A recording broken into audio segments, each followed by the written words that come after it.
noches a todos, bienvenidos a Tsansara, soy Gabriela Trejo y esta que es una noche de muertos en el país en el que todos los mexicanos nacimos, es una noche particularmente especial también para el mundo porque es parte de la cultura que México exporta.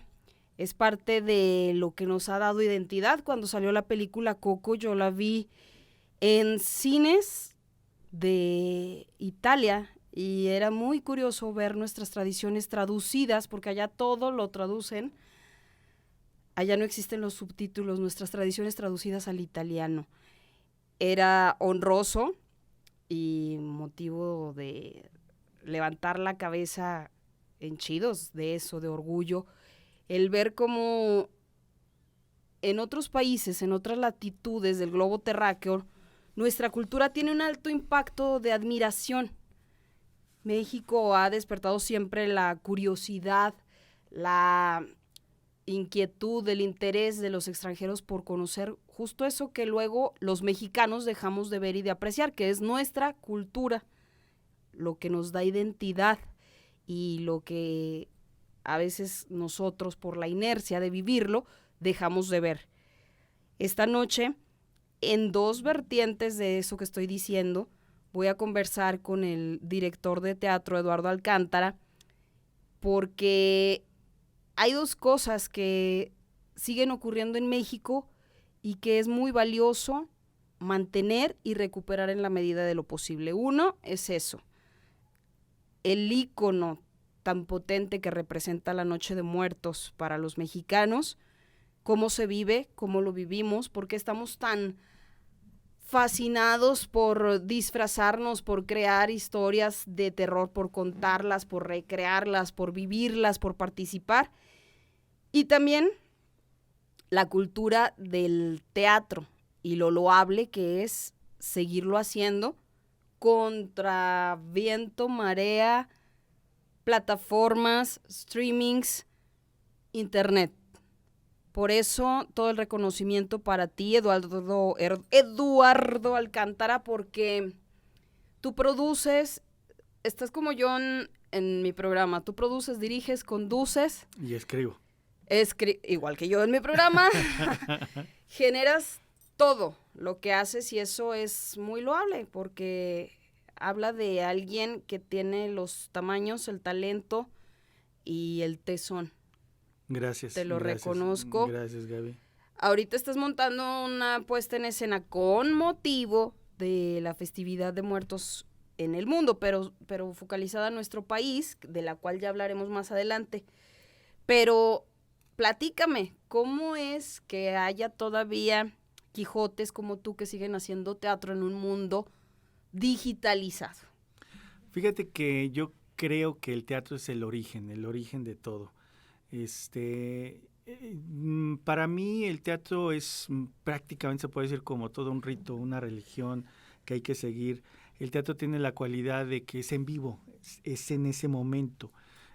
Uno va, por ejemplo, a ver una película y la puede ver 40 veces y siempre va a haber la misma expresión, siempre va a haber el mismo tempo, siempre las mismas situaciones. En el teatro tenemos la chance de que como es en vivo y estamos presenciando lo que ocurre, nosotros como espectadores, pues nos da la chance de esta sensación de estar viviendo algo, de estar siendo un poco chismosos en vidas ajenas, ¿no? Que es al fin y al cabo lo que se pretende.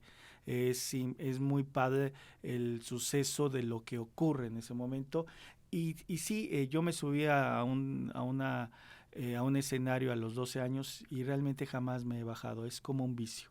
Es como un vicio ya estar arriba, estar expectando qué va a suceder esa noche, cómo reacciona el público. El público igual no reacciona igual todas las noches. Uno de repente como director puede decir, esta es la mejor función que me ha pasado hasta ahorita, y el público no responde igual. O muchas veces decimos, híjole, la función va muy mal, y resulta que al público le gusta, ¿no? Entonces es la maravilla del teatro. Y todas esas cosas que ustedes se dan cuenta en ese perfeccionismo de, ay, no, aquí no era así, y el público ni en cuenta, lo disfruta, lo recibe y se involucra además. Es correcto. Y aquí también, bueno, la idea también de presentar un poquito estas historias, no sé si pueda ya empezar con eso, pero... Más Ok, adelante, ok. permíteme. Aquí la directora soy yo. Tú eres tu directora allá en tu foro de teatro, Ok. pero en este programa soy yo. Estamos haciendo todo un esfuerzo por conservar, porque este montaje es el inicio de muchas actividades que vamos a tener ahí en el foro. Sí, lo sé. Es el foro Juanita. Platícame, en este momento, platícame de cómo es ser un actor de teatro. He escuchado por muchos años a los actores de teatro lamentarse de que son los peor pagados, los que más le sufren, los que más le hacen de todo, como es tu caso, los que más están golpeados por la resistencia.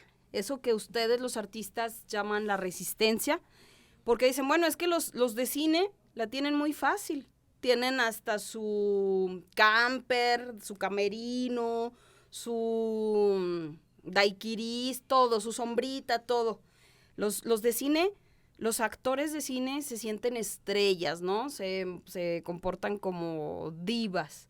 Y los de teatro siempre andan, pues, batallándole, sufriéndole, tallereando, buscando, tramoyando, haciendo todo. Aquí, Memorizando. memorizando, sí, porque no es muy distinto la memorización que uno hace en teatro que hace en cine, ¿no? En cine, de hecho, inclusive puede estar en la mañana repasando sus líneas y pasándolas, y son las del día, ¿no? Las de los llamados. Yo comentaba al inicio que esto es el origen, el teatro, porque realmente los verdaderos actores en cine y en televisión han salido de teatro, han salido de escuelas, han salido de talleres de teatro. Y alguna vez una persona me decía que él quería, porque también doy clases de actuación, entonces decía, yo quiero estudiar actuación para cine. Uh-huh. Entonces yo lo comparaba un poco con la natación, ¿no? Yo le digo, pues no es lo mismo nadar en una alberca que nadar en un río, que nadar en mar abierto. Sí. Pero si no sabes nadar, en cualquiera de los tres te hundes. Exacto. Entonces aquí es lo mismo, tú puedes a lo mejor estar frente a una cámara, pero si no tienes el origen de la actuación, no vas a pasar de ahí, no vas a pasar a lo mejor de una cara bonita, de alguien que a lo mejor tuvo la oportunidad de estar ahí, pero si hablamos de un Demián Alcázar, si hablamos, no sé, de prácticamente de los principales actores que hoy están haciendo cine, han salido del teatro. A eso también nosotros vamos, a aprender, a saber cómo es este oficio, porque más que carrera yo le quiero llamar oficio. Es un oficio la dirección, es un oficio la actuación, el escribir también es un oficio, ¿no? Es que es un oficio. La carrera es el trayecto que se lleva recorrido. Es correcto, Pero sí. aquello a lo que te dedicas, eres hacedor de arte, eres un artesano de, en este caso, la representación Es correcto. escénica, ¿no? Y como comentaba, a lo mejor hay diferentes técnicas, porque no es mismo actuar frente a una cámara donde un solo guiño o un solo gesto de alzar una ceja te dice muchas cosas, Uh-huh. a en un teatro donde de repente tienes que ser más grande y elocuente, ¿no? Para que el que está hasta la última fila, pues más o menos sepa qué es lo que estás expresando. Pero son técnicas, pero el hecho de alzar una ceja frente a una cámara o hablar ante 500 espectadores, es el origen saber actuar. El actor al fin y al cabo no es otra cosa más que un instrumento que forma parte de todo, es el instrumento principal de todo lo que implica el drama, ¿no? Entonces, yo lo comparo, yo digo muchas veces, un piano tiene desde la tecla más aguda hasta la tecla más grave. Sí. No le falta ninguna tecla para que entonces el que lo ejecuta pues pueda tocar cualquier tipo de tonalidad. El actor es algo parecido, debe tener prácticamente las teclas de todos sus sentimientos para que en este caso el que lo ejecuta, que es el director, pueda también tocarlo de una manera tan bonita que pueda hacer algo que se conoce como verosimilitud. Así es. Entonces, cuando nosotros vemos algo verosímil, pues es entonces cuando viene este estremecimiento, ¿no? Si de repente el actor es verosímil en su forma de amar, yo lo creo, yo le creo y digo, se lo compro, ¿sí? Al fin y al cabo, cine, teatro, lo que sea, el espectador sabe que está pagando por una serie de, por decir algo, por una mentira, pero también nosotros como espectadores damos un granito de fe para que también esa mentira sea lo suficientemente creíble como para que yo me conmueva. Fíjate que no sé si has leído recientemente que hay una polémica respecto a si existe o no existe el talento. Y eso me lleva a pensar en tu postura ante esto, que desde que nos conocimos decías, es que todos somos todo. De hecho, aquí el taller que doy se basa en algo.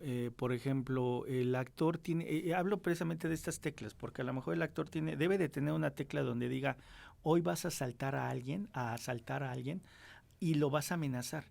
Entonces el actor como persona pues dice, es que pues yo jamás he asaltado a nadie. Soy una persona tímida. Exactamente, ¿no? Y soy muy honrada, es más, si me encuentro una pluma en el salón, pues checo y no duermo hasta encontrar al dueño. Pero entonces el taller precisamente se hace para crear situaciones ficticias, porque ante situaciones reales cada quien no sabemos cómo vamos a actuar. Pero muchas veces esta situación no se nos presenta, esta situación extremo. Yo comento una cosa, a lo mejor todos somos, por así decirlo, asesinos, pero no se nos ha presentado el momento para cual. En el momento en que yo sepa que a lo mejor privando la vida a alguien, salvo la vida de mi madre o de mis hijos, a lo mejor me vería forzado a convertirme en un asesino. Y es que quizá en esos momentos ni siquiera se llega a un grado de cognición, sino nada más a una reacción instintiva. Entonces lo que hacemos en el taller, acabas de dar una palabra clave, buscamos los instintos que nosotros tenemos, y ante esas vivencias el instinto sale, pero entonces el actor empieza a crear esas teclas donde dice, aquí eres un asaltante, acá eres una víctima, para que entonces el director pueda llegar y decirle al actor, aquí voy a usar estas teclas de sentimientos que tú tienes. Y entonces el actor comienza a crear estas teclas. Hay otra cosa, hay teclas que las tenemos bloqueadas, que las tenemos, pero están duras. ¿Por qué? Porque a lo mejor ese tipo de vivencias lo sufrí y representa para mí algo que no quiero volver a vivirlo. Entonces dentro del taller tenemos también que enfrentarnos. Catalizar, liberar. Porque al fin y al cabo no puede un actor decir, no puedo hacer como que estoy comiendo carne porque soy vegetariano, ¿no? Fíjate que hace, ¿qué será? Unos 2-3 meses aquí en Aguascalientes tuvimos la visita de unos queridos amigos de la compañía Ensaye de teatro de España, y ellos están muy conectados con esto, con esa menesterosa capacidad para resolverse desde la actuación, desde el ejercicio del teatro. España como Argentina traen mucho ese mood, ¿no? De que el teatro es una posibilidad de catalizarse y de expandirse como persona primero. Y entonces si tú estás en expansión eres capaz de transmitir, de representar, de tocar otras personas, otras almas, otros corazones. Fíjate que hay una persona que iba al taller que me decía, ya llegué a mi clase de psicoanálisis, ¿no? A modo de broma. La idea no es hacer un psicoanálisis. Claro que no, porque cada zapatero a tus zapatos. Exactamente. Pero a lo que voy, como bien dices, o sea, de repente se tocan fibras sensibles que cada quien trae, y esto hace que tengas que sacarlo y explotarlo, porque vuelvo a lo mismo, un buen actor debe de tener todas las teclas, no puede decir, no, perdón, no me toques las graves, porque no las tengo, no las he manejado. Ponme a representar lo que quieras, menos esto. Ajá. Sí, entonces, para eso son los talleres, y ahí es a lo que voy. El teatro, al fin y al cabo, es la formación fundamental de todo actor que se quiera dedicar al cine, y sí tienes razón, en ciertas áreas hay más glamour, por así decirlo, ¿no? Pero eso también es causante por las cuestiones quizá de publicidad o de medios que cubren, ¿no? Y de repente dicen, si es película, sí voy, sí cubro, y vamos a hacer una alfombra roja y todo muy bonito y muy en un gran escaparate. Y en teatro, la maestra Esther Seligson hizo un libro que decía, teatro, el arte efímero, porque es como hacer una estatua de hielo. En algún momento se acaba y ya no está. Así es, y es irrepetible. Es irrepetible, exactamente. Entonces, cuando tienes una temporada, ya no puedes decir, ponte el cassette, ¿no? Para ver la obra de teatro, porque aunque lo grabes, el teatro solamente se puede tener esa experiencia en el foro. Es artesanal. Es correcto, es artesanal y tiene un tiempo de duración. Se acaba la temporada y dices, bye. O sea, yo en mi vida, pues no sé cuántas obras de teatro, pero sí son más de cientos de obras de teatro ¿Qué que edad tengo. tenías cuando empezaste Yo empecé incursionar en el teatro? a escabullirme en un teatro del Seguro Social allá en México. A los 8 años ahí cobraba normalmente. Yo era un niño que junto con mis amigos, pues no, normalmente no teníamos para pagar un boleto. Pero ahí íbamos, tocábamos, rogábamos y de repente ya empezando la función nos dejaban entrar. Órale, pásele. Sí, ya hay lugar, pásele. Y ahí se me hacía tan apasionante todo eso. Y a los 12 años tuve chance con un hermano. Necesitaban un niño ahí que hablara y que dijera cosas y fue un encuentro religioso porque mi hermano era muy religioso y donde iban a presentar un pequeño sketch, por así decirlo, y me llamaron. Y fue algo para mí tan apasionante todo eso que a partir de ahí ya no pude bajarme del escenario y constantemente estuve buscando dónde poder subirme. Sin embargo, a raíz del año 90, donde tuve la oportunidad de actuar en el Festival Cervantino, con una obra que se llamó Antonieta la ausencia, Ajá. basado en la historia de Antonieta Rivas Mercado, me di cuenta de algo, que mi verdadero oficio no era la actuación, sino la dirección. Y entonces ahí cambio completamente. La gente piensa que el ser director de teatro es un posgrado de actuación, y no. ¿No lo es? No, son dos oficios completamente Disímbolos. diferentes. Es decir, un buen actor no necesariamente es un buen director, ni tampoco un buen director Es es que un buen actor. estamos muy habituados a ver que luego los buenos actores, por el dinero que empiezan a ganar, por las tablas que adquieren, ya de pronto andan produciendo y dirigiendo. También por el hambre, ¿eh? No, no te creas, también por el hambre, porque en este medio hay veces que uno, es que así yo comencé a producir. Mi primer producción y dirección fue a los 23 años, allá en México. Y fue porque yo quería participar con una obra que leí de Sabina Berman en un concurso de teatro universitario. Pero entonces te das cuenta que no tienes otra cosa más que tú comenzar a producirlo. Yo lo producía sin saber que estaba produciendo. ¿Sí me explico? Sí. Así me aventé mis primeras 3 montajes hasta que alguien me dijo, o sea que tú eres el productor. Yo me quedé pensando y dije, pues sí, yo soy el Ahora que lo productor. Ahora que dices. lo dices.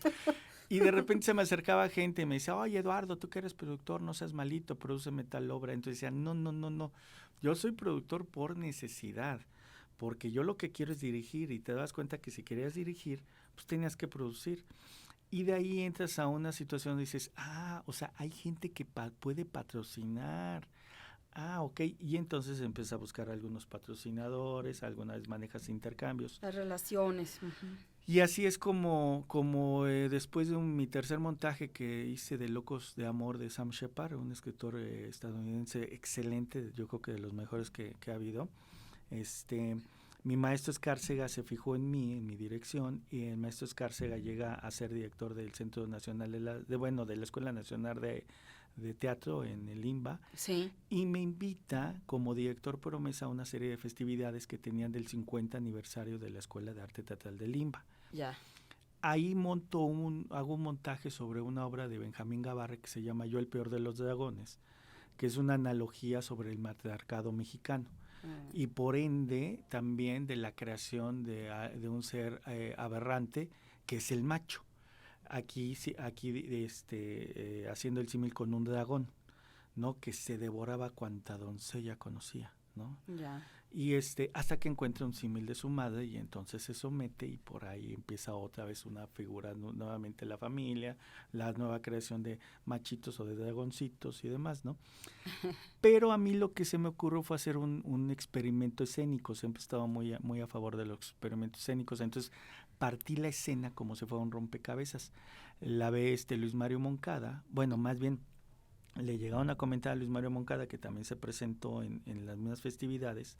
Luis Mario era director de Teatro y Danza de la UNAM, y ahí me da producción por parte de Teatro y Danza de la UNAM. Y después también empiezo a manejar algunas cosas con el IMBA, y iba muy bien por allá el asunto, pero la verdad es que empecé a tener familia y me di cuenta que la Ciudad de México ya no era un lugar para niños, ya era muy difícil. Me habían asaltado a mí 3 veces, y yo conocí Aguascalientes, y hace 20 años me vine para acá. Sí, eso lo habíamos ya compartido en algunas otras entregas. Y me haces pensar ahorita que te escucho que definitivamente sí es muy notoria y vale la pena traer la colación la diferencia entre actores de cine y actores de teatro. En el teatro existe la posibilidad, acompañándote en lo que decías, hasta de reeducar, hasta de reacomodar el orden social. Y para eso existen hasta los psicodramas, que son la posibilidad de dar lecciones, de aprender, de llevarte algo que te haga salir de allí un poquito más grande de lo que llegaste. Y el cine, en la mayoría de los casos, luego también está el cine alternativo que ha hecho cosas entrañabilísimas, pero es más focalizado al entretenimiento, a proveerte o a proveerle esa tremenda industria del entretenimiento, de la diversión, de más comercio. Yo creo que también se debe por el costo. ¿Por qué? Porque en teatro no se compara el costo de hacer una película, la producción en teatro. Es más, puede haber una producción muy sencilla de teatro y entonces puede haber más riesgo de decir, quiero hablar de este tema. Quiero echarme la mano a hablar de un tema a lo mejor tabú o de un tema que me incomoda y demás. Total, la producción es muy grande. Ajá. Pero cuando te acercas a las productoras que hacen cine y de repente dices, quiero hablar de un tema social, la productora dice, no, a ver, espérame tantito, lo que pasa es que no tienes la menor idea de lo que voy a invertir y si me hablas de este problema social la gente no va a ir y no voy a recuperar. ¿Sí me explico? Entonces también sí, el cine a lo mejor ve más una situación más comercial y es por eso también que muchos de los temas, las historias en cine tienden a tener esa sensación de decir, bueno, esto tiene que ser un éxito en taquilla. Exacto, parten desde esa necesidad, desde Sí. el deber ser un éxito en taquilla para recuperar todo lo que costó. Y en el teatro ustedes parten de la necesidad de Hay veces que expresión. damos funciones con 4 personas o con 6 Y para personas, ustedes ¿no? es ya satisfactorio, porque es una necesidad interior, ¿no? Que también en teatro es eso, porque, por ejemplo, bueno, es muy larga de platicar la historia de Antonieta Rivas Mercado, pero Antonieta cuando se suicida dejó a un hijo, a un niño de 8 años.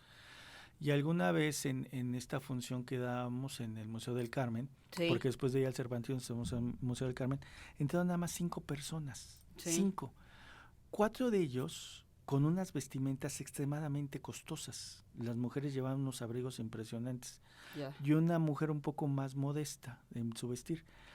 Había un señor, no calculo la edad, pero a lo mejor 60 años por ahí, se paraba, se salía, volvía a entrar, de repente se llevaba las manos a la cabeza y eran 4 personas. Nosotros como actores podemos haber dicho, tú échale como quieras, ¿no? Ajá. Resulta que era el hijo de Antonieta. Ya. Y después, y la chica que iba un poco más modesta vestida era una reportera de un periódico muy importante. Y salió una nota donde decía, gracias Antonieta la ausencia, perdoné a mi madre. De ese tamaño. Entonces, ¿por qué él nunca le perdonó que se hubiera suicidado y que él haya estado solo a los 8 años? Yeah. Y a lo mejor Antonieta lo que le dijo fue un poco de por qué su situación, porque María Muro, que fue la directora, mostraba a Antonieta como una provocadora, o no provocadora, sino como una líder social, como una feminista y también como una mujer.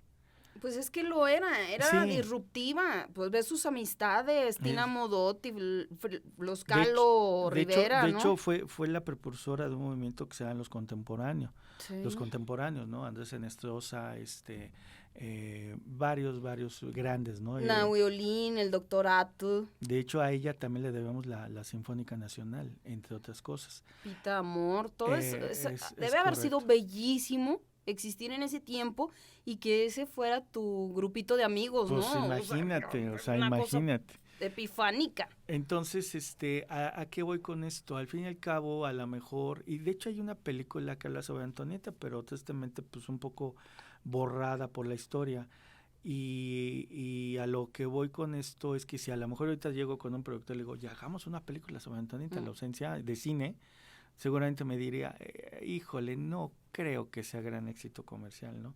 Sí. Pero el teatro nos da más chance de esto, de experimentar, de hacer cosas. Y sí, los que seguimos en esto es por un amor inmenso que le tenemos al teatro. Permíteme decir esto. A ver hasta dónde llegamos, hasta dónde me dejas llegar con esto. Es más actor el de teatro que el de cine, y te lo digo en estos términos. Te lo digo pensándolo en los términos de lo que yo conozco para la comunicación. Es muy distinto ser productor, director, conductor, y se ve quién trae las tablas, quién trae cultura universal, cultura personal, para tener algo que estar generando.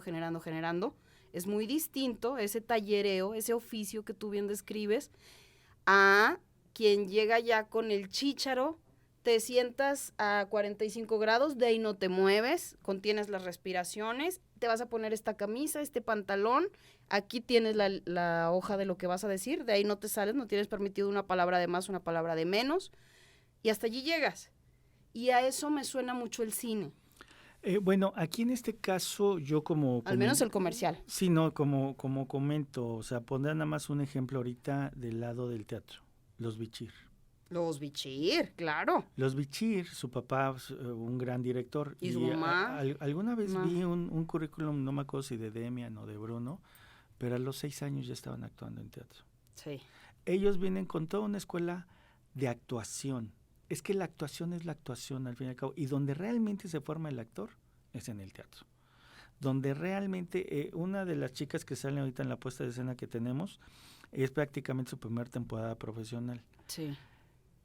Prácticamente sale abatida. Decía, yo no tenía una idea que dar una función de teatro fuera como casi correr un maratón, ¿no? Porque no es solamente la situación física, es la emotiva, la emocional, claro. Es que pones ahí cosas, ¿no? Entonces, sí, la tensión, exactamente, y entonces esto te da tablas. Yo quisiera ver, no sé, perdón que lo diga, un William Levy, que sea producido, ha hecho en televisión y todo eso, ver en un papel de un Bichir. No. Y de esto hablamos. O sea, es a lo que me refiero. Bichir ha sido nominado al Oscar. Yo quisiera preguntar, ¿qué actor que haya sido solamente de televisión o de cine ha llegado a esas magnitudes? Y entonces la ruta que trazaste al inicio de esta conversación es totalmente la real, la de veras de un actor. Un actor de cine de los buenos, menesterosamente se forjó, y es su pasión y su vida el teatro. Anda de turista en el cine por placer, pero su alma está en el teatro. Y viceversa, no hay con qué, no hay sustancia para venirte del cine a hacer teatro, y o tienes que hacer un teatro muy comercial, de muñequito bailando, o hasta allí. Exactamente, y perdón, regreso al ejemplo que puse. Un gran nadador puede ser un salvavidas en alta mar, en el río, en una alberca, en donde sea, porque al fin y al cabo sabe el oficio de nadar y nadar bien, y sabe que cada una de esas cosas tiene una dificultad diferente. Sí. No es lo mismo nadar en un río donde las corrientes son muy grandes, o en mar abierto, o a lo mejor está en la alberca del club viendo a ver quién no puede nadar y meterse a nadar. Pero lo mismo el actor, realmente la base de la actuación, y yo vuelvo a lo mismo, es el teatro. Sí. Si quieres ser buen actor en cine, si quieres ser buen actor en televisión, tienes que formarte en el teatro, ¿sí? Conozco a personas que han actuado muy bien en cine, entre comillas, digo, y que han salido en programas unitarios en Televisa y todo esto, pero cuando le dices, ¿y has hecho teatro? Alguna vez hicimos como que un espectáculo para una festividad, pero teatro no. Ajá. ¿No? Entonces, también la otra, por ejemplo, con Antonieta de la ausencia, perdón, me remito a ella por muchas razones, era un espectáculo muy fuerte, uno como actor entraba y ya no salía después de casi 2 horas. Había veces donde estabas estático hasta 10 minutos en escena. Sí. Eran imágenes muy fuertes. Pues nos echamos más de 100 funciones. Claro que te dejan tablas, claro que te dejan. Entonces, no es mal plan, de repente el cine es otro proceso completamente diferente, donde... ¿Más plastificado? ¿Al menos el comercial? No, bueno, el comercial sí, pero el buen cine también es muy difícil, porque de repente estás frente, no a una persona, estás frente a una cámara. De repente tienes a 20 personas enfrente de ti, de repente tienes las luces que te molestan, tiene todo, y tienes que ser convincente para decirle a una mujer, te amo y te amo mucho. y que ante la cámara se sienta convincente. Sí. Eso, si no tienes el oficio, no puedes. ¿Sí me explico? Y vuelvo a lo mismo, el oficio se forma en los talleres, en las clases de actuación. Es el regreso al ejemplo de esta persona, porque cuando empezamos las clases me decía, perdón maestro, es que yo buscaba clases de actuación en cine. Entonces yo le decía, ok, primero aprende a actuar y después te vas al cine, te vas a la tele, te vas a donde tú quieras. Sí. Pero y aprender a actuar es aquí, en un taller, en un teatro, salir por lo menos, ahorita vamos a dar 20 funciones y de hecho te comento, 4 de ellos son alumnos míos, Sí. que no habían tenido un contacto fuerte hacia precisamente lo que es esto, y esto es parte de su educación, se están forjando a golpes, no a golpes, Pues es que eso porque es es la muy padre, forja, eso es la forja. al trabajo, ¿no? Entonces, yo creo que evidentemente que de cómo entraron van a salir muy diferente. Como público, es muy distinto vivir una función de teatro, estar inserto en ese campo fenomenológico de lo que ocurre, de lo que surge, es muy distinto a asistir a una función en el cine, y todavía más distinto a verlo desde una plataforma de streaming o en tu televisión o en tu computadora o donde sea, pero son experiencias muy disímbolas. Aquí hay una cosa y está sucediendo algo muy curioso precisamente con todo lo que es el streaming. La facilidad de poner pausa está rompiendo con todo lo que es la concentración hacia el drama. Sí. ¿Por qué? Porque ponle pausa que voy al baño, ponle pausa que voy por palomitas, ¿sabes qué? Ponle pausa porque ya me voy a trabajar, lo vemos en la tarde. Entonces esta continuidad del drama se interrumpe, ya no es lo mismo. Hay veces que tienes que decirle, la pones la serie y dices, ay, no me acuerdo, a ver, regrésale tantito como para ver si vuelvo a meterme. Aquí lo que pretende el teatro, que desde que empieza hasta que termina la función, es una tanda por un boleto, por así decir. Te sientas y lo ves todo. Sí, o sea, sí, pon tú con tus ojos, tu cerebro, todo lo que implica para ver lo que está sucediendo. Te sientas y te sueltas, te abandonas a la experiencia. Exactamente. Aquí hay una cosa, de repente llega la amiga y le dice a otra amiga, ayer terminé con Eduardo. No me digas, cuéntame cómo estuvo. ¿Qué pasaría si la amiga le dijera, no te lo cuento, mejor vente, vamos a que lo veas? ¿Sí me explicó? Y se sentara como espectadora y viera cómo se siente Eduardo y cómo le rompen el corazón a Eduardo y cómo la amiga le dice que ya no quiere andar con él y Eduardo se pone a llorar y la amiga enfrente viendo todo eso. Sí. Eso es el teatro. Eso es el teatro, poder presenciar en vivo situaciones que normalmente están ajenas a ti. Sí. Y como dice Joaquín Sabina, probarte otras vidas, probarte otros nombres. Exactamente. De todos los hombres que nunca seré. Aquí hay una cuestión maravillosa, porque yo lo digo mucho en mi taller de teatro, ¿no? Cuando de repente les digo, dense del gusto de llegar a su casa y cuando estén cenando, voltea a ver a tu mujer o a tu novia y decirle, ¿qué crees? Hoy me rompieron el corazón, ¿no? Sí. ¿Qué crees? Hoy me metí a un lugar y asalté a todos los que estaban ahí. ¿Y qué sentiste? Mucha emoción. Y saqué una pistola y le dije, arriba las manos, y fui muy convincente, ¿no? Así es, exactamente. El poder participar, fíjate, un personaje de mucho peso en la lectura que cada quien le quiera dar, pero en la historia de la actuación de México, Carmen Salinas insistía mucho en el teatro interactivo. Y tan insistió que por años, no sé si llegó a décadas y a cuántas, pero con su Aventurera, ¿no? Que era totalmente una psicodinamia entre el público y los actores y se volvía una especie de amalgama de una sola esfera donde todos estaban entregados. Es correcto, y ahí regreso al origen, el teatro, ¿no? Pero también tiene sus distintivos el teatro, porque, por ejemplo, Carmen Salinas viene del Teatro Blanquita también. Ajá. El Teatro Blanquita era una serie de espectáculo es que sí, a ver, familias y todo, háblanos ¿no? del Teatro Blanquita, porque todos los grandes referentes de la actuación en México es lo que tienen en la boca. El Teatro Blanquita. ¿Qué es el Teatro Blanquita? ¿Cuál es el fenómeno? Era un espectáculo de variedad. Ajá. Entraba de repente toda la familia y de repente salía el mago. Salía el mago y hacía su show. Era algo similar siempre en domingo, por decirte algo así, Ya. pero en teatro. Entonces salían los cómicos, salía el cantante, pero también había sketches. El sketch es una parte fundamental, es un estilo de teatro donde la mayoría es improvisado bajo una cierta situación y ahí sí el actor tiene que ser muy hábil mentalmente para todo, ¿no? Porque la improvisación en el actor es fundamental. Y entonces en los sketches, pues hay el Flaco Ibáñez, o sea, toda esta bola de actores que también de repente muy criticados por hacer teatro cine de cabaretera, Ajá. pero también obedece a una realidad social la que vivía en México este tipo de cine. De finales de los 70s, principios de los 80s. Es correcto, y sí hay todo un trasfondo social, ¿no? Donde de repente había un declive económico en cuestiones de la industria de cine. Ajá. Se acabó la era de oro mexicano.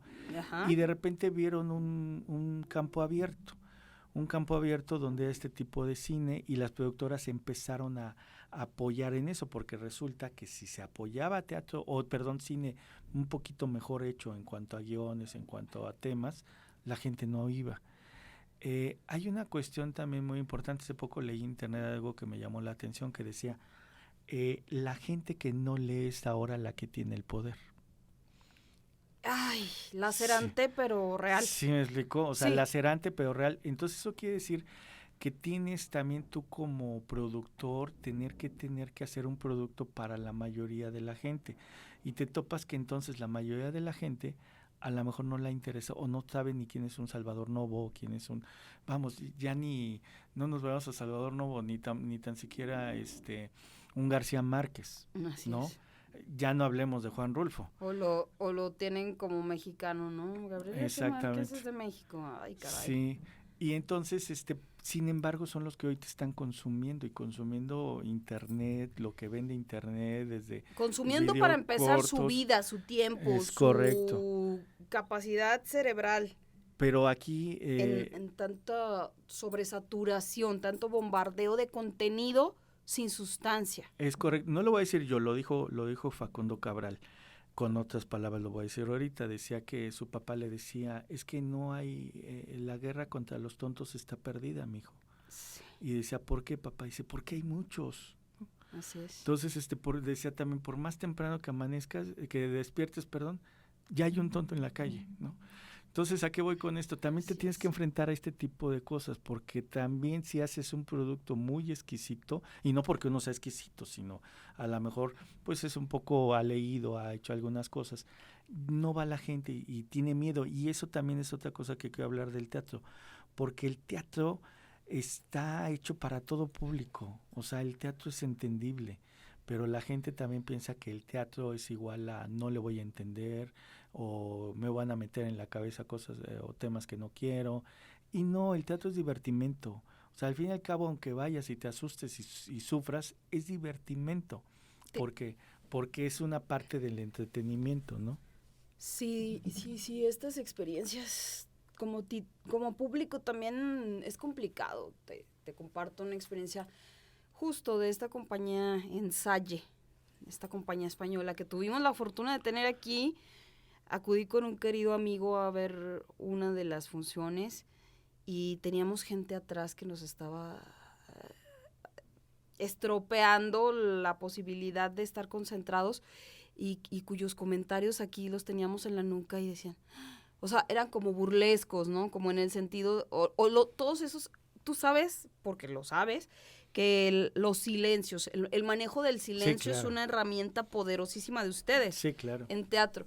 Y esta gente que estaba pues haciendo derroche de no ser consecuentes o... No, pues de no estar a la altura de la circunstancia, ¿no? O sea, burlándose de los silencios, burlándose de la interpretación. Cuando mi amigo y yo estábamos absortos así de, qué magnífica posibilidad estamos recibiendo. Y estábamos entregados nosotros, pero y luego de pronto la raza humana somos raros. Raros y terriblemente también porque este tipo de fenómenos también ya empieza a suceder mucho en cine. En cine de repente la gente va y piensa que puede tener la libertad o el derecho de estar hablando, importunando, Claro. aunque el actor no te escuche porque es cine, ¿no? No, pero y acá en teatro es escuchan terrible, ¿no? los compañeros de sala, claro. Nos ha tocado, digo, a mí históricamente en todas las puestas en escena que he estado como actor o como director, sí me ha tocado gente impertinente. Pues Gente claro, que ¿cómo no? hay ciertas técnicas en teatro por lo menos para callar a la gente, ¿no? Ay, ¿cuáles son? Dímelas para replicarlas como público respetuoso del teatro. Normalmente el actor le habla a él, a quien está dando lata, Sí. se voltea y aunque no se dirige a él con su texto, habla a él como si le dijera a él Ya. y se intimidan un poco, ¿no? Pero también lo cierto del caso que los actores hemos experimentado funciones escolares donde entran todo el grupo de escuela y no, es algo, y ahí lo que uno tiene que hacer como actor se tiene que anteponer ante ellos, no regañándolos, sino actuando, haciendo que se interesen, porque normalmente quien los calla es el de al lado. Ah, ya cállate, Juan, ya déjate de ser gaseoso que no me dejas escuchar. Pero ¿Sí me explicó? todavía en ese ejemplo específico estás hablando de niños o de jovencitos en plena formación. Sí, en bueno, pleno nos ha proceso tocado educativo. adolescentes bastante latosos, Ay, sí, pero lo que no tiene perdón son los los adultos adultos. que, híjole, no, bueno. Pero aquí Lo regresamos. dices del cine, anoche tuve oportunidad de ir al cine y bueno, el comportamiento adulto a veces es muy difícil de entender y de decodificar. Pero es que, bueno, ya a lo mejor entramos a otro tema, pero yo insisto, los valores son los que se están perdiendo, los valores. Ujú. Cuando la sociedad pierde los valores, el respeto por las otras personas, el respeto por sí mismo, se empieza a perder muchas cosas. Aquella persona que no cede el paso a los peatones, aquella persona que piensa que tiene el derecho porque te hay su camioneta grande de meterse arbitrariamente o de quedarse mal estacionado o ocupar tres espacios en el centro comercial que me ha tocado ver, ¿no?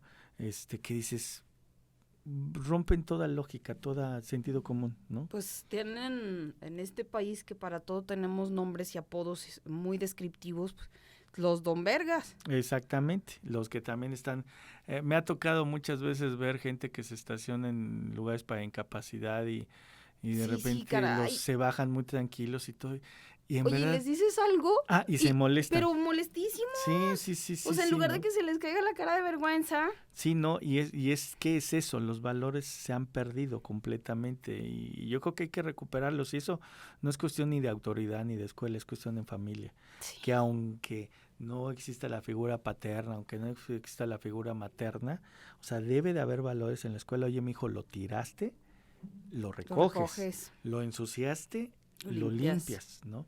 Ahí en el foro tuve una mala experiencia, por ahí se lo presté el foro a unas personas. Ajá. Y y de repente llego y todo sucio, todo mal. ¿Cómo crees? Entonces sí, y dentro de Ay, qué falta de respeto. Entonces yo también le decía, oye, no sé si sepas, pero alguien va a recoger eso, ¿no? Uh-huh. O sea, no se, así como dirían las madres, no se recoge por arte de magia. Así es. O quién esperas tú que... Y se molestan, se enojan. O sea, ¿no? Eso es lo peor, que te ponen, ¿qué? Sí, ¿Qué? no, es que no sé qué, es que eres muy grosero, eres muy malo para hablar. Entonces yo digo, pues, híjole, la grosería empieza por hacer algo que no recoges, que no limpias, que no... Y entonces el malo es uno, termina siendo uno, ¿no? Sí, ya sé de lo que hablas. Pero al fin y al cabo, pues no te queda más que hacer lo tuyo y intentar hacerlo bien. Bueno, ya pusiste en escena una representación que tú escribiste para Noche de Muertos, para unirte al festejo planetario de la Noche de Muertos desde nuestro querido México y desde nuestro querido Aguascalientes. Esa puesta en escena consta de 4 historias. Platícame, ¿de dónde salen?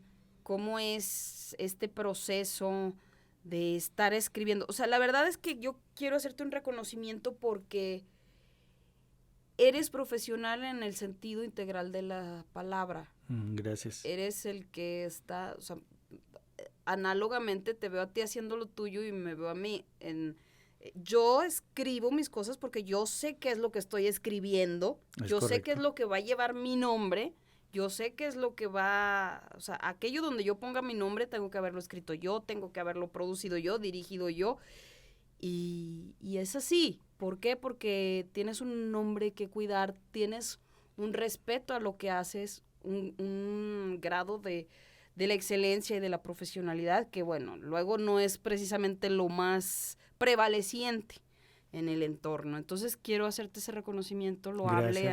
Gracias. Te vi produciendo, te vi recibiendo, te vi dirigiendo, te vi... de técnico, porque también de técnico, sí, haciendo la onomatopeya. Sí. Vamos, platícame de esa puesta en escena. Esta puesta en escena nace de un gusto que tengo, un gusto y una inquietud. Me fascina Juan Rulfo, me fascina todo lo que implica el realismo mágico.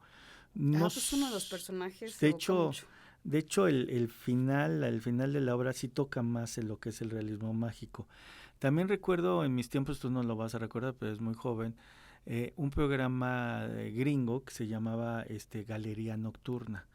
Entonces Galería Nocturna presentaba 3 historias de terror en el mismo programa. Ajá. Algunas cortas, algunas chuscas, de hecho algunas eran muy chuscas, o sea, vampiros en forma chusca, okay, ¿no? Pero normalmente había el plato principal de las 3 historias, ¿no? Aquí es algo parecido. Las 3 historias tocan el mismo tema, que es lo paranormal, sin embargo, de una forma muy diferente. Y puede decirse que hay 2 platillos principales, que es el de Halloween, que así se llama, sí, intencionalmente a la mexicana con J, Halloween, sí, ¿no? Porque nosotros no somos gringos y decimos, ¿vas a ir al Halloween? ¿No? Entonces, y la última, que es Hay Prioridades, o El Sepulturero, ¿no? Entonces, esta es digamos que son los platillos principales de la obra. Alguna vez mi madre era de San Miguel de Allende, Guanajuato, y alguna está en una ranchería. sí. Estábamos en una casas donde están rodeadas de sembradíos. Y estábamos en fiesta, ¿no? Su fiesta sacaban un acumulador de coche, conectaban una tornamesa y una bocinita y a la fiesta, ¿no? Y entonces hacían una fogata y demás. Y en eso una de mis tías, estaba muy joven, niño, tenía como 7, 8 años yo creo. Una de mis tías le dice a otra, oye, ¿quién viene a llorar todas las noches a la piedra? Pues es Guillermo. Yo la otra vez salí y le dije, Memo, ya deja de llorar. Pues sí, pues tú que eres su esposa, tú que, no, algo así. El que se casó contigo, se casó contigo, ¿por qué no le llamas la atención? Entonces cuando dijo eso yo me volteé a mi mamá y le dije, oye, ¿que no mi tío Guillermo ya se murió? Ajá. Me dijo, sí, efectivamente ya se murió hace como 2 años. ¿Y luego? Venía a llorar a la piedra. Y la salían y le decían, ya deja de llorar, ya estás muerto, ya te tienes que ir. Sí, es muy de Juan Rulfo esa ¿Sí anécdota. Sí. Pero eso es allá, y lo que más miedo daba, a mí en lo personal, no era en sí el relato del muerto que venía, sino la naturalidad con la que todos platicaban eso. Y lo peor del caso, que todos lo daban por asentado. Ellas no se espantaban, ellas vivían esa realidad. A eso precisamente García Márquez habla de su realidad su realismo mágico. Cosas que suceden, pero que de repente nosotros pensamos que no deberían de suceder, pero para ciertas personas es algo tan normal, ¿sí me explico? Como a mis tías, ¿no? Que se llegaba mi tío Guillermo muerto a llorar cada noche a la piedra y salían a regañarlo, ¿no? Sí. O sea, sí.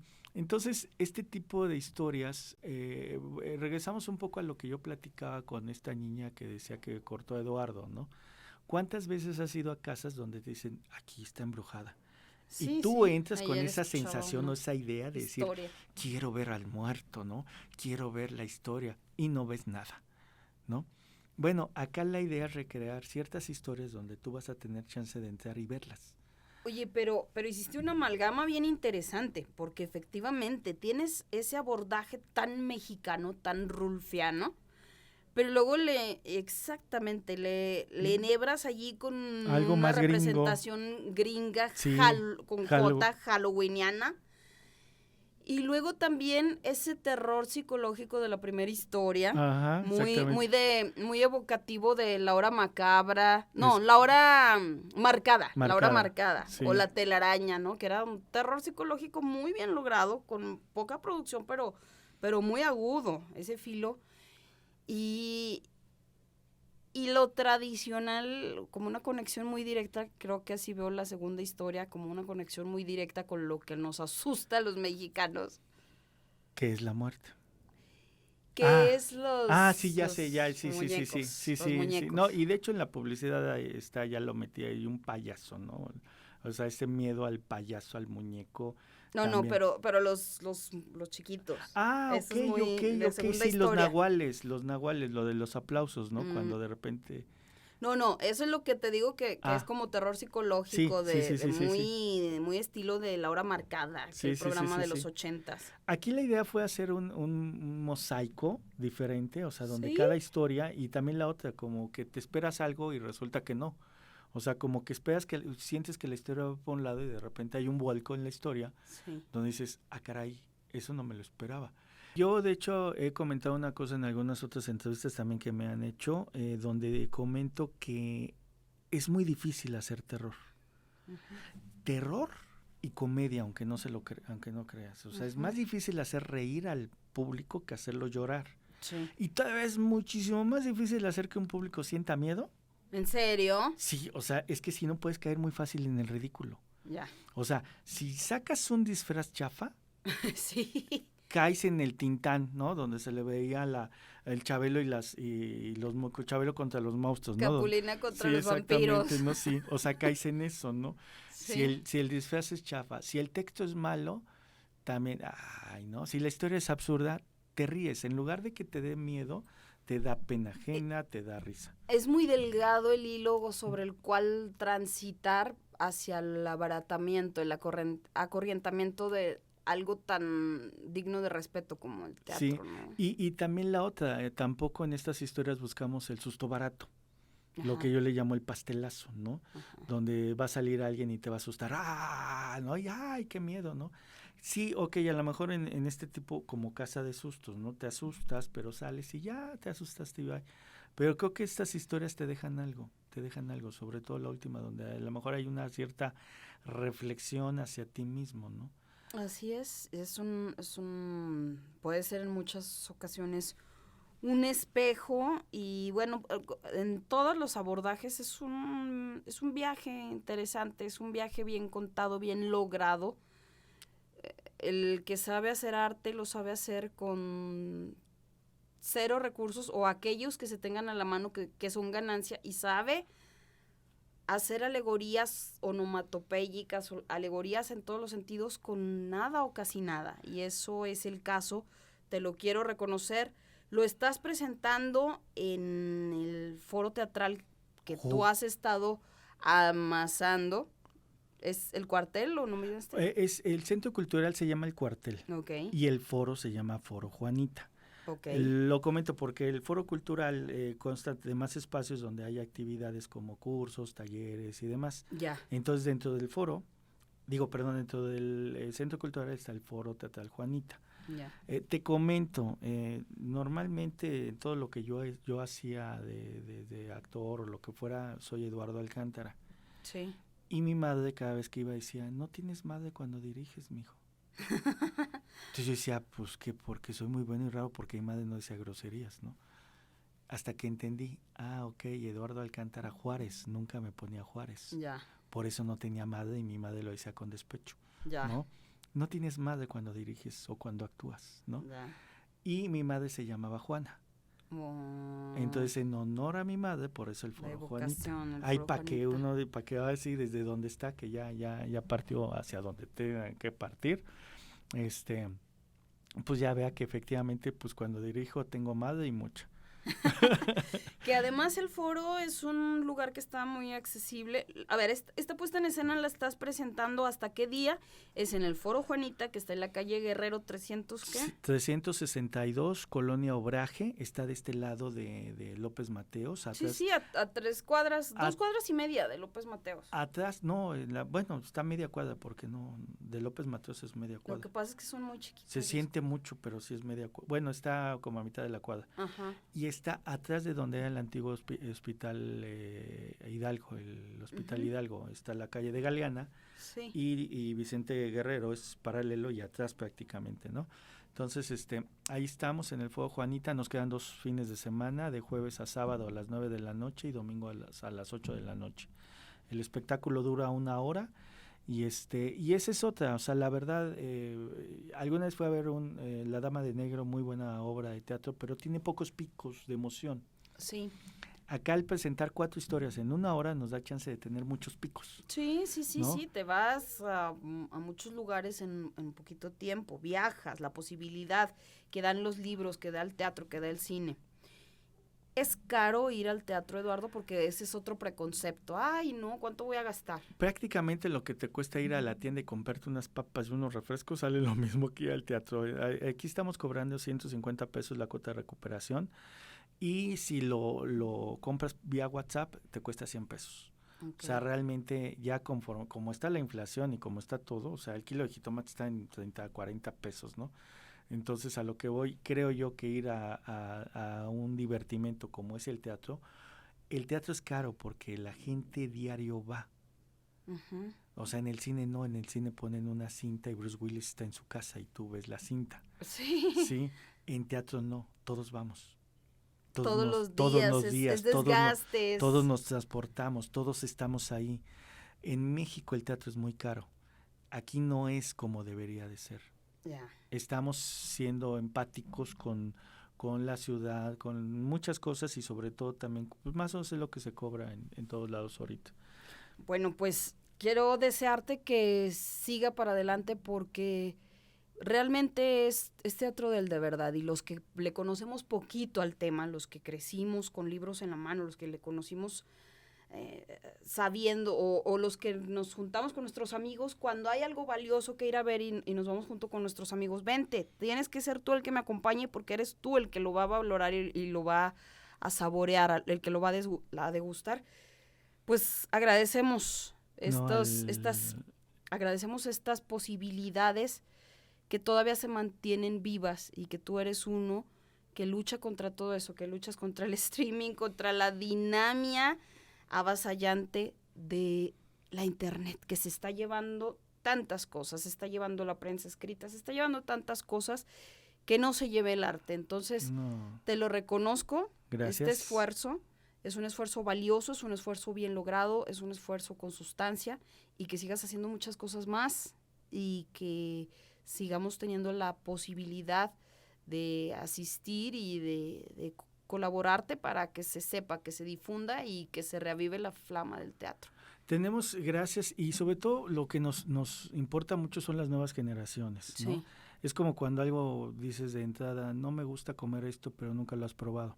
Sí. Acá lo que queremos es, ven a probar el teatro. Sí, hay 2 responsabilidades para que esto continúe, tanto los que lo hacemos como los que lo ven. Así es.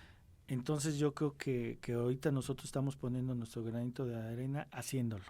Necesitamos gente que nos vaya a ver. No solamente por la economía, porque realmente de teatro nadie vive aquí. No, pero es sino como por todas las relaciones. Por el hecho de seguir fomentando y alimentando algo que no se extinga. Así ¿no? es. Tenemos 2 promociones para la gente que nos escucha. La primera son 2 pases dobles. Sí. Tú pones la dinámica. Y la segunda, el boleto normal cuesta 150 pesos. Para todos los estudiantes de la Universidad Cuauhtémoc lo ponemos al 2x1. Bueno. Es decir, ya el boleto ya queda como en 75 pesos. Así es. Sí, entonces yo creo que es una gran ventaja. Ya 75 pesos te insisto, vas a la tienda y es lo que te cobran. Exhibiendo, ¿no?, su credencial de la universidad. Nada más que déjame te digo que me acabas de descobijar a todos, porque no es un programa solamente visto por estudiantes. Entonces, gracias por esto, gracias por las promociones, las haremos llegar y pues bueno, gracias por haber estado aquí.